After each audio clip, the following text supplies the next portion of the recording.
What's up, guys? Angry Cody here. Today I decided to go for the set recruitment challenge, and also I put on the Lucky 7 recruitment challenge, like clan tag that you need, just because the set recruitment challenge doesn't need a clan tag. I guess let's just jump right into it. Let's play some hardpoint. This is my first game on. Probably should have played a couple warm-up games, but I'm not gonna do that because So I actually want to share a little story with you guys. I probably should save this and make it as a separate video, but I know none of you guys know this, but for the past 2 summers I've worked down on a marina at this place called the Prescott Boat Club. Let me tell you, it is probably the best job I've ever had. So at this job I worked there with 3 of my really good friends and then another kid whose grandpa actually owns the marina. We have like this little gas dock, and it's just like a 1 slip wide gas dock. And then to the side of it, we have like this longer dock that people can like park, and like there's a bar that's connected to the marina, and they can like go park or whatever, and they can go up there and they can get like food and stuff. But the only thing is we can't have them sitting in like where like we fill up the gas and stuff, just because that's our only spot that we can fill up gas. So if another boat comes, then they won't have room. So these 5 people, they pull into the gas dock and they're like, "Hey, can you fill up my boat with gas?" And I was like, "Oh yeah, sure," whatnot. I go and I fill it up, and they're like, "Hey, can we go up really fast and grab some shrimp? It'll be 2 minutes." And I was like, "Oh yeah, sure," because I wasn't expecting it to take too long. And they go order their shrimp or not, and they're not even supposed to be in the gas dock right now. But I'm just like, you know what? I'll let them stay in there. It's gonna be like 2 minutes. They just gotta go up there, grab the shrimp. It's probably already cooked up there. All they gotta do is just grab it and come back and get on their boat and leave. So about 15 minutes goes by, and they're still not back, and their boat's still sitting in the gas dock. So I was like, alright, I'm gonna go up there, I'm gonna let those guys know, like, if they're gonna stay up there any longer, they gotta come down and move their boat. That wasn't that big of a deal. I go up there, and I was like, I told my coworker, I'm like, hey, I'm gonna go up there, I'm gonna let them know, move their boat around, and we're good to go. And meanwhile, my boss, his wife, the owner of the bar, and like the manager, all of those guys, they all took their own like personal boats out, and they went off to some like beach somewhere. I look for these guys, I find them, I'm like, "Hey guys, just so you guys know, if you guys are gonna be up here, can we have you like come and move your boat and whatnot, because this is our gas slip and we only have 1 gas slip, so in case a boat comes." And they're like, "Oh yeah, sure." So the lady that's actually driving the boat, she like came down, walked down with me. She hopped in her boat. One of her friends like came down with her or whatnot to like help her out, because they thought they didn't help, but really we were gonna help them. So she gets in her boat, and for one, it's like an inboard motor. So what that is like it's a motor inside, like it's actually like inside the boat. So like once you fill up with gas, you're supposed to turn on this thing called a blower, which basically it just like it blows out all like the fumes in case there's any in there. And I think you can kind of guess where the story's going. Usually it's not a big deal. Like we've never had this happen before. Like there's never been any problems in the gas dock. And except for this one time. So she gets in her boat, so you hear like the boat turn on and on, it's like beep, it has like this little beepy noise, and then you hear like the motor starting up. And I was about like 4 feet away from it, standing right next to like the gas pumps.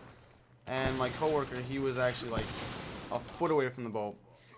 And out of nowhere, just this huge explosion. I've never heard anything like it. I honestly, like, it's one of those like moments, I'm not sure if you guys have had any, but it's like one of those moments like your body just goes numb, and you just like you don't know what to do at all, and it's like a near-death experience kind of. So yeah, this huge explosion goes off. I'm sitting there like I'm like numb, like I don't know what to do. All of a sudden, like I see this girl, she starts screaming, and like I knew that something exploded obviously, and I was like kind of like in shock a little bit. And so the girl, she's like screaming, and she like jumps out of the boat. There's things flying everywhere from like the explosion or whatever, because there's like a cooler in front of where it exploded, and like everything inside the cooler exploded. The cooler blew up, everything. It was crazy. So after this like huge explosion went off and the girl jumped in the water screaming, someone yelled to grab her. So me and my coworker, I ran over there, I grabbed her out of the water, we both pulled her up, and obviously her boat was on fire, and it was inside the gas dock. So we're like, alright, we gotta get this thing out. So I run over to like the fire extinguisher that's on the dock that actually was just installed like not even like 3 days earlier, which is crazy, because if that wouldn't have been there, then who knows, it could have probably blew up the entire gas dock for all I know. I grabbed that stupid little hammer. That hammer doesn't even work, okay? I literally smashed it like 4 times and it just cracked it like a little bit. It wasn't even like enough to get to the fire extinguisher, it just like cracked it. And I was like, okay. And my coworker walks over here. I'm trying to break it open. It's just like cracking. It's not actually like breaking open. He comes and just punches it as hard as he can, and it breaks it just enough to where like he could like reach his hand in there and like pull away the pieces. So he goes and he pulls away the pieces, grabs the fire extinguisher. He runs over there. He starts spraying on like the fire and whatnot to get it out. And while he's doing that, I untie the boat, and then he pushes it off out into like the Mississippi, because we live like on the Mississippi. So I run into our office houseboat thing, and I grab the phone, call the cops. They rush down there, like the fire department's down there, everything. After we push the boat off, and we called the police or whatever, and like they're coming down, we see the boat and we realize we just pushed a boat that's on fire into the Mississippi River, and it's floating down the river right now. So we're like, okay, we gotta go grab this thing because we don't want a flaming boat floating down the Mississippi. So we actually we grab a rope, and it's not going too fast, and we walk down the marina a little bit to like where the boat was, and we toss the rope out, we hook it onto a cleat, and we pull like it in a little bit so we can grab onto it, and we pull into a slip or whatnot, and finally get like the flames out, and then the police show up, and from there it's just you know, we just told them the story of what happened. The girl, she actually ended up getting like, I don't remember, I think it was like 2nd degree burns or 3rd degree burns or something like that on her leg. It was this huge like handprint mark, and it already was like bubbled over and everything. It was super nasty. Yeah, that was pretty much it. That was probably one of the scariest moments in my life. Like the sound that came out of that explosion, like I don't know how to describe it. Like, it was like a gunshot times like 10. It was crazy.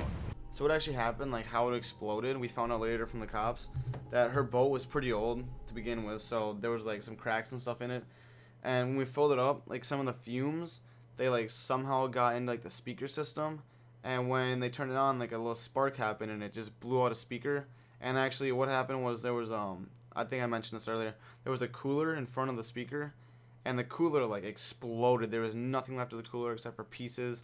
Everything inside was all over the place. It was all in the river and everything. So yeah, from that point on, every time we filled up a boat, we made sure to tell them, turn your blower on, because we did not want an explosion. I'm actually going to go, guys. I'm going to go try and get some clips for the set recruitment challenge. It is December 8th, so I'm a little bit behind everyone else because they came out with this recruitment challenge like 3-4 weeks ago. But you know what? I don't really care. Hopefully I can get some shots in. If you guys like the video, leave a like, all that stuff. Let me know in the comments what kind of videos you guys want to see next.